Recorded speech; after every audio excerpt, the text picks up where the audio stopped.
Estamos conectados ahora con Alice Wagner y Gustavo Buntings. Alice está presentando en estos días una muestra en el Museo del Banco Central o el Museo Central del Banco Central de Reserva con el título Mantos y otros fantasmas. La pieza central, tengo entendido, o la pieza a partir de la cual se desarrolla toda esta muestra, es una pieza muy polémica basada en los mantos, perdón, esas frazadas de tigre, ¿no es cierto?, que todos conocemos y que todos hemos tenido o tenemos en casa. Y bueno, Gustavo ha sido el curador de esta muestra, así que bueno, le doy la bienvenida a los dos, gracias por haber aceptado esta entrevista y comenzaremos con Alice, por supuesto, que es la dama. ¿Cómo estás, Alice? Hola, Carlos. Es la artífice, no solo la dama, es la artífice. Sí. Cuéntanos, por favor, Alice. Bueno, la muestra la hemos abierto la semana pasada o antepasada. La muestra se titula Mantos y otros fantasmas y como tú has dicho bien, el punto de partida de la muestra es la pieza ganadora que el banco premió en el 2018 en su concurso anual. Tienen un concurso anual en el cual el premio es, bueno, una parte en dinero y otra parte es, te da la posibilidad de realizar una muestra en la sala del Musen, ¿no? La sala del Musen es la sala que está al lado de las salas precolombinas, de la bóveda y de toda este museo maravilloso del Banco Central de Reserva. Es como una especie de sala de proyectos alternativos. Tiene un nombre, ¿no, Gustavo? Es la sala... Sala temporal, creo que es. Sala temporal, exacto. Eso. Y bueno, esta muestra es parte de ese premio, justamente. Y sí, el punto de partida es la frazada de tigre. La frazada, pues como un elemento con una carga social y afectiva muy fuerte. Yo he desarrollado toda una serie en base a eso, ¿no? En base a ese primer trabajo que presenté en el concurso, ¿no? Y que resultó ganador, ¿no? Resultó la ganadora, sí. Como tú dices, sí, polémica fue, sí. El premio. Pero muy interesante, porque efectivamente, viendo todos los elementos que están contenidos en esa imagen, que yo bueno, me imagino que Gustavo los podrá describir mucho mejor, se explica perfectamente el sentido del premio. Hola Gustavo, cuéntanos cómo te incorporas tú a esta propuesta de Liz. Bueno, primero hay que decir que el mío es un interés y un compromiso de largo aliento con la obra de Alicia Wagner. Ella es una artífice que me ha motivado casi desde el momento que emergió en la escena, y juntos hemos trabajado en algunas otras exposiciones de carácter más amplio. Incluso Micromuseo es feliz poseedor de algunas piezas destacadas de su creación. Hay un diálogo continuo que se vio acentuado ante el acierto con que el jurado optó por premiar su propuesta en el concurso hace un par de años. Yo no fui miembro de ese jurado específico. He sido jurado en el concurso del Musen en años anteriores.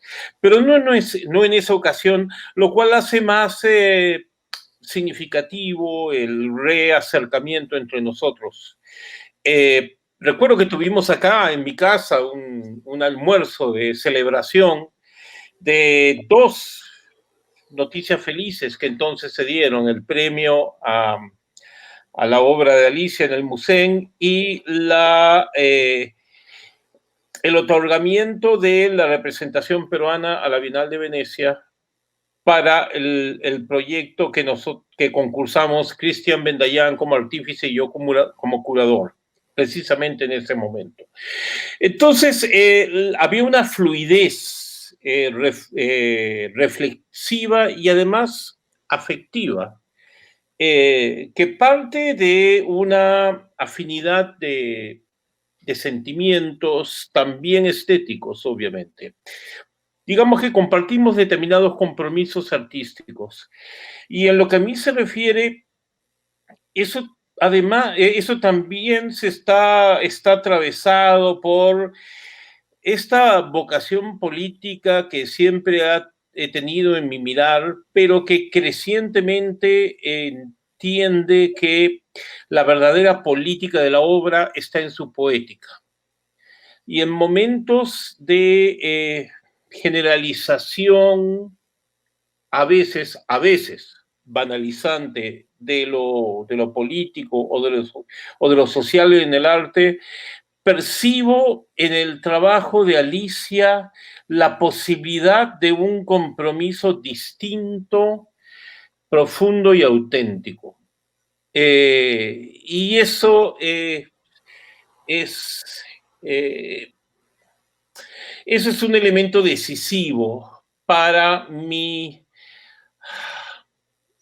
alianza y lucha permanente con el trabajo de Alicia Wagner. Cuando se abrió entonces la posibilidad de realizar esta muestra, casi como una continuidad lógica de las conversaciones sobre la obra que manteníamos, ella me privilegió con el pedido de que asuma la curaduría. Y fue una experiencia en algunos aspectos distinta, gracias en parte a la terrible peste. Algo tendremos que rescatar de esta situación terrible. Los plazos, que por supuesto eran breves como siempre lo son, se vieron súbitamente prolongados, y eso prolongó a su vez nuestro diálogo y nuestro intercambio de fluidos creativos, densificando la propuesta, por un lado, en lo que es el propio trabajo de Alicia Wagner, que es lo más importante, pero también en mi posibilidad de acumular capas de sentido en la interpretación. Y eso ha dado lugar a lo que a mí me importa, de veras, en el trabajo curatorial. Para mí la curaduría no es una profesión. Para mí la curaduría es una pasión, es una pulsión. Y siento que la labor del curador es casi la de acompañar y ayudar el proceso creativo, y no tan solo colgar sus productos o ponerlos en exhibición. No siempre las condiciones están dadas para que esa situación alcance una realización plena. En esta ocasión, eso sí se ha dado. Muy bien. Ahora, ¿en qué momento se incorpora Gustavo Alice a la propuesta? Una vez que ya, por supuesto, una vez que ya se te fue otorgado el premio, y tú piensas, digamos, en una segunda etapa desarrollar más esta propuesta. Sí, después de presentar la frazada de Tigre y ganar el concurso, te dan la posibilidad de hacer esta muestra en esta sala y te dicen que escojas al curador que tú quieres, ¿no? Para mí eso fue maravilloso, sentí como que la libertad de poder escoger a quien yo quisiera y poder hacer el proyecto en una sala que de verdad pocas quedan en Lima, ¿no? Con esas dimensiones. Entonces el proyecto fue como gestándose desde un inicio con Gustavo, ¿no? Yo, bueno, hice la pieza de Tumi, que era una segunda frazada, y básicamente en base más a esa segunda pieza fue que comenzamos ya a trabajar juntos, ¿no? Y ha sido un proceso que yo también siento que ha sido realmente como que curado desde un inicio, ¿no? Como gestado entre los dos, con ese tema de que él iba al taller, entonces veía las cosas que yo estaba haciendo y se iba nutriendo, digamos, y iba creciendo cada vez más el proyecto, ¿no?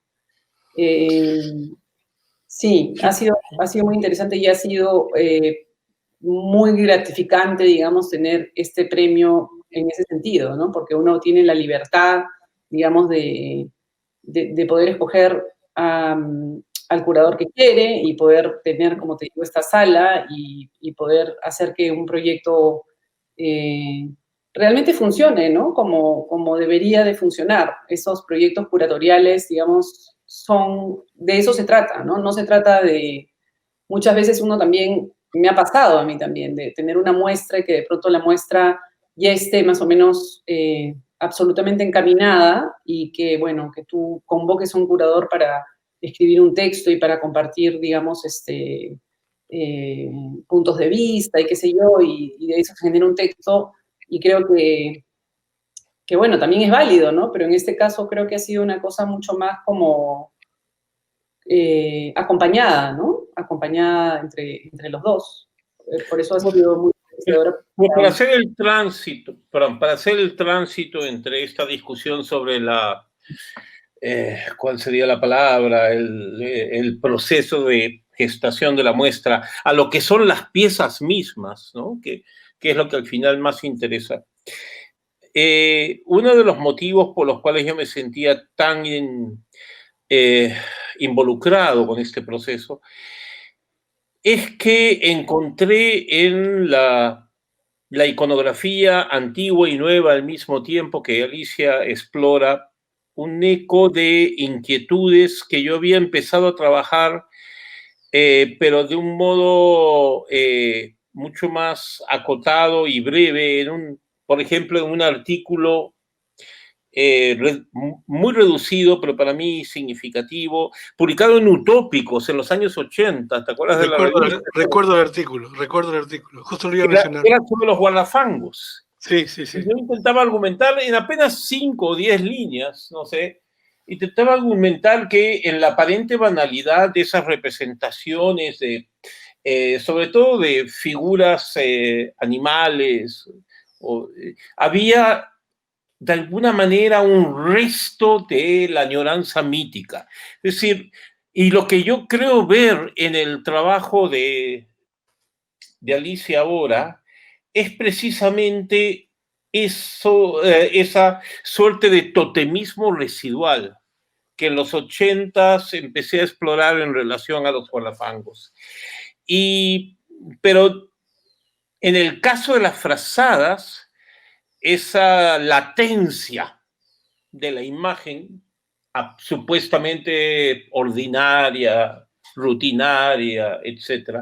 Esa latencia de la imagen es tanto más poderosa por las asociaciones casi de intimidad y sin duda de protección y abrigo que el objeto mismo de la frazada proporciona. Pero acá es importante entender que no estamos hablando estrictamente de frazadas reelaboradas, reinterpretadas con pintura o reelaboradas con la propia materia textil. Estas son piezas impresionantes por su materialidad transmutada. Son en la obra de Alicia, la materia textil se transustancia en barro. Y yo creo que aquí sería importante, Wagner, que tú expliques de qué estamos hablando, porque en realidad, más allá de cualquier conceptualización que le podamos dar a su obra, hay también un magnífico elogio de la mano y del poder transformador del arte en su propia objetualidad. ¿Por qué no nos comentas, Alicia, sobre en qué consiste esta pieza, objetual, materialmente hablando? Claro, son piezas grandes del tamaño de una frazada, de una frazada, que son 2 metros y tanto por 1,20 m más o menos. No me acuerdo exactamente la medida. Debe pesar un montón esa pieza. No me lo he olvidado porque de verdad las medidas las tenía bien presentes, pero esta pieza la hago en una especie de mesa gigante en arcilla, y lo que hago es, con la misma pieza, paso la imagen hacia el barro. Incluso en la primera pieza, en la frazada de tigre, hay un resto de esa especie de sello que queda, de esa especie de impresión que queda de la frazada de la textura, ¿no? Y luego entonces esa misma pieza se va secando y la misma materialidad de la arcilla lo que hace, un poco para explicar cuál es el proceso, se va craquelando por zonas inéditas, ¿no? O sea, uno en verdad no sabe exactamente por dónde es que va a ir el quiebre de la arcilla, mientras que esta se va secando, ¿no? Como yo he tenido un aprendizaje bastante empírico de la técnica en el taller, o sea, he trabajado bastante como experimentando, ¿no? El taller se convirtió en un gran laboratorio en el cual yo tenía un horno, o sea, todo empezó por el horno, además, o sea, fue una cosa eh, curiosa, porque es como por una especie de intuición que yo llego a la cerámica, o sea, llego, sí, porque hay una admiración enorme hacia los ceramistas, tengo amigos ceramistas a los cuales yo convocaba para que den clases en mi taller, y entonces hacíamos grupos, ¿no? Y esos grupos lo que hacían es que en realidad yo era la dueña del taller, yo hacía toda la parte administrativa, pero de paso estaba como viendo, ¿no? Estaba viendo de qué se trataba, cómo era el material, cómo se hacía la arcilla desde el comienzo, ¿no? O sea, cómo mezclarla con pulpa de papel para que los quiebres sean diferentes, o sea, un poco desde, desde el comienzo, no usar cualquier arcilla, no usar cualquier barro, sino que ir investigando sobre eso. Entonces fue bien interesante. He trabajado también con un asistente que es extraordinario, que se llama Carlos Melo, que es mi asistente de taller. Con él hemos trabajado juntos, nos hemos ideado un montón de técnicas que han ido surgiendo en el proceso, ¿no? Un montón de cosas, porque realmente la cerámica está destinada a ser objetos que no tienen mucha estructura. O sea, realmente una pieza de cerámica no puede exceder cierto tamaño, porque si no, no hay nada que realmente la pueda llegar a sostener. Pueden ser grandes, sí, pueden ser jarrones, qué sé yo, pero digamos que están como un poco la cerámica asociada a lo utilitario, ¿no?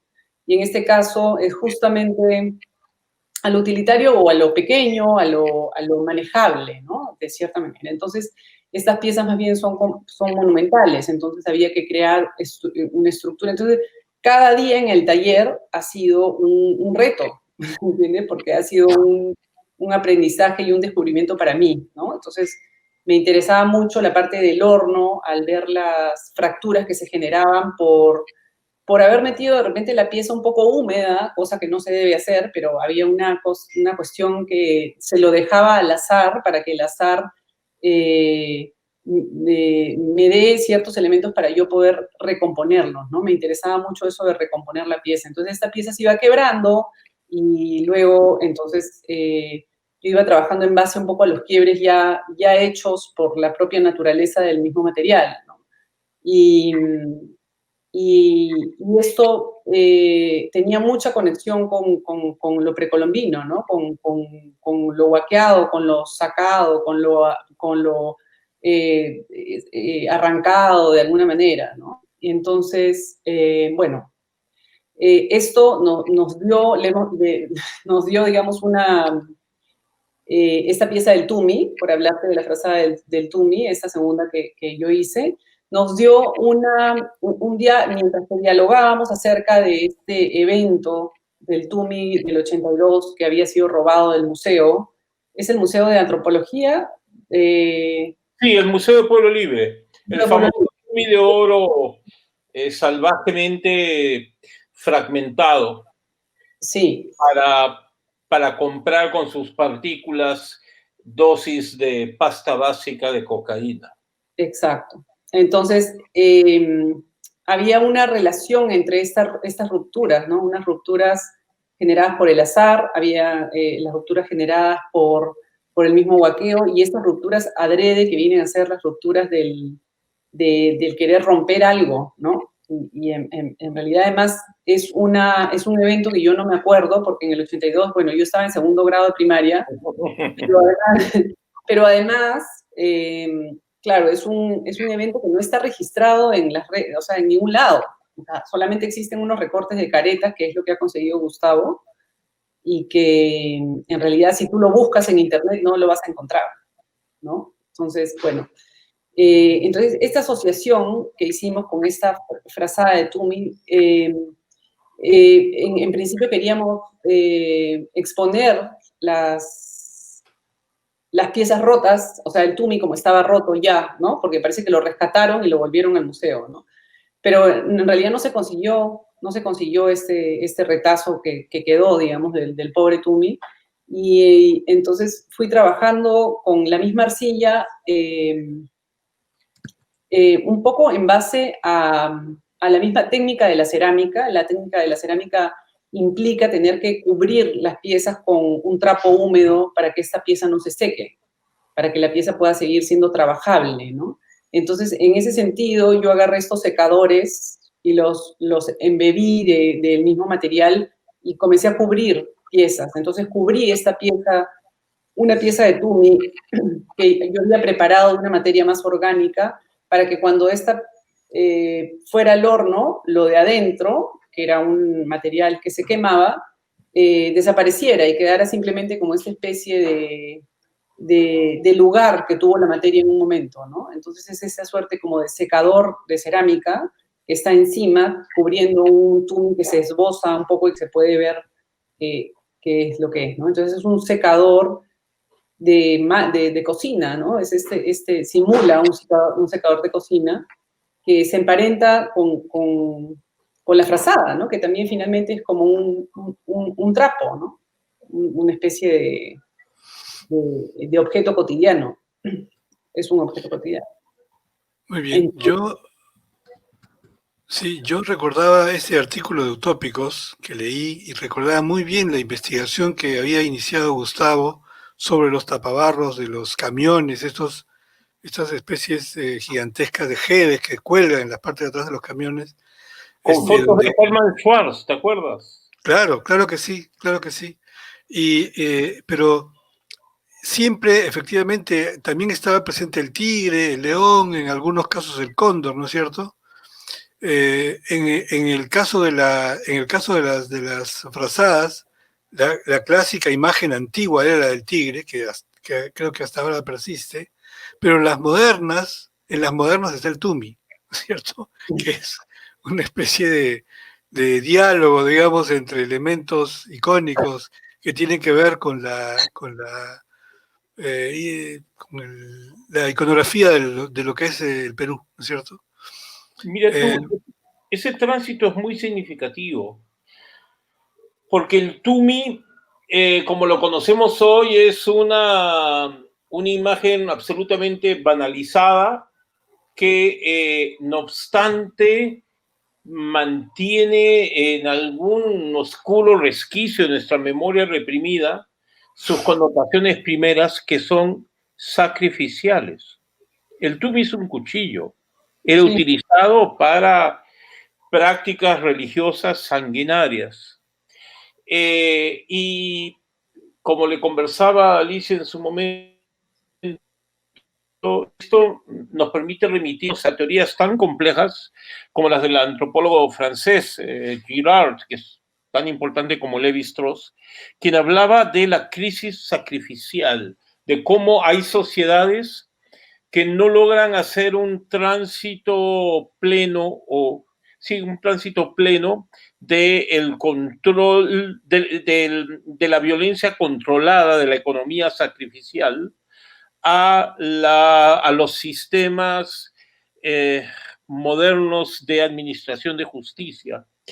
Y eso da lugar, es lo que él llama la crisis sacrificial, y que tipifica a contextos donde lo viejo no ha terminado de morir, lo nuevo no logra nacer del todo, no hay un orden consensuado, y se generalizan vocaciones anómicas. La disociación corroe a la vida en común, que es precisamente lo que el Perú experimenta, sobre todo en los años 80. Bueno, Alicia, como sabemos, no había nacido, pero Carlos, tú y yo lo podemos recordar con demasiada experiencia vivida, para mí el robo, pero más que el robo, la destrucción impresionante y profanadora de ese Tumi para lograr microcomercializaciones de la droga más lamentable de nuestro desarrollo cultural, porque además la pasta básica de cocaína es como el vaciamiento terminal del sentido sagrado de la hoja de la coca, ¿no es cierto? Ese es un pliegue adicional de sentido. Entonces, esa trituración del Tumi, yo la veía como el equivalente demasiado fáctico y objetual de lo que Walter Benjamin llamaba la trituración del aura. Y para mí, el que en 1982 se diera una situación tan expresiva, marcó el umbral simbólico que anunciaba todos los traumas que nuestra sociedad estaba a punto de experimentar. La década de 1980, lo que yo llamo la República de Weimar peruana, entre 1980 y 1992, nos arrojó al abismo más profundo de nuestras propias contradicciones y puso en duda la viabilidad del país mismo, ciertamente de la República. Allí yo creo que hubo una suerte de semiosis cósmica.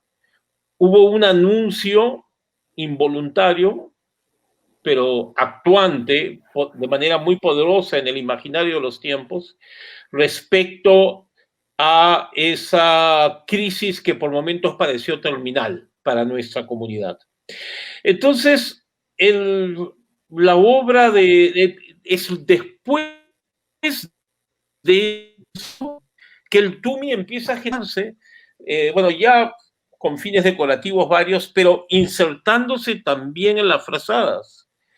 Y pienso que hay allí un inconsciente colectivo que, así como por un lado reprime la memoria traumática del robo y destrucción del Tumi de oro original, de alguna manera lo recupera desplazadamente al darle esta otra y aparentemente trivial existencia. Lo que hace el trabajo de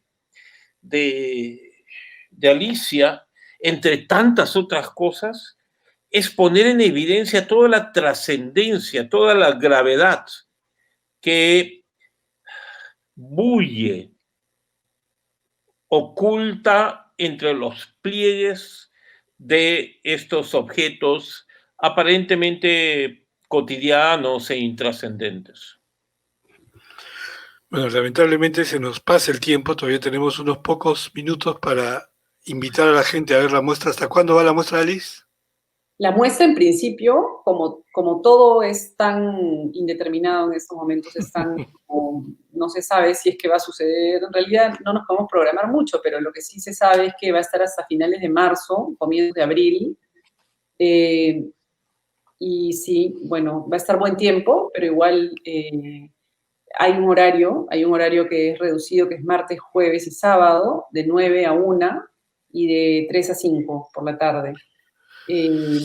Pueden sacar una cita, pero no es necesario, o sea, si cumplen con esos horarios yo creo que es suficiente, porque el aforo es grande, la sala es grande, y sí, o sea, la idea es que vayan, es una buena oportunidad además para darse una vueltita chica por el centro, ¿no? Uno no puede pasearse mucho ahora tampoco, pero lo que sí siempre es bueno volver al museo, ¿no? Al Museo del Banco Central, que tiene, además de la muestra que está ahí, está la muestra permanente abajo, ¿no? Que donde hemos intervenido, además, de cierta manera, la bóveda, que es parte un poco del proyecto que hemos hecho. Pero, bueno, tienen que verlo. Carlos, danos un minuto más, porque lo de la bóveda es muy incisivo, muy interesante. Explica, por favor, Alicia, resumidamente. Sí, en esa bóveda justamente está el Tumi de fantasma que he generado, de ese Tumi de trapo que está cubierto como un secador encima, un secador de cerámica. esa pieza está en la sala temporal donde está toda la muestra, pero hay un juego con las cámaras de seguridad de la bóveda de abajo en la cual aparece ese mismo Tumi en la bóveda con todas las piezas precolombinas, porque es como este Tumi fantasma que nunca llegamos a encontrar, que no estaba y que, bueno,